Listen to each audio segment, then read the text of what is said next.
త్వరలో దేశానికి మంచి రోజులు రాబోతున్నాయి, మోదీజీ వెళ్లిపోతున్నారు అంటూ ఢిల్లీ ముఖ్యమంత్రి అరవింద్ కేజ్రీవాల్ సోమవారం పేర్కొన్నారు. లోక్సభ ఎన్నికల్లో విపక్ష ఇండియా కూటమి విజయం సాధించబోతుందని ధీమా వ్యక్తం చేశారు. సోమవారం ఆయన ఎన్నికల సభల్లో తొలిసారి తన భార్య సునీతతో కలిసి కనిపించారు. తాను లేని సమయంలో ఎన్నికల ప్రచారంపై పట్టు సాధించడాన్ని ప్రశంసిస్తూ ఝాన్సీకి రాణి అంటూ శ్లాఘించారు. ఈ రోజు నాతో పాటు నా భార్యను తీసుకొచ్చా. నేను లేని సమయంలో అంతా తానే నడిపించారు. నేను జైల్లో ఉన్నప్పుడు నన్ను తరచూ కలిసింది. ఆ సందర్భాల్లో ఆమె ద్వారా ఢిల్లీ ప్రజల యోగక్షేమాలను తెలుసుకుని వారికి నా సందేశాలు పంపేవాడిని.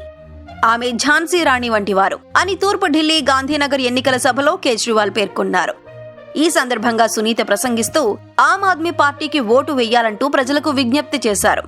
తద్వారా తన భర్త జైలుకు వెళ్లే పరిస్థితిని తప్పించాలని కోరారు.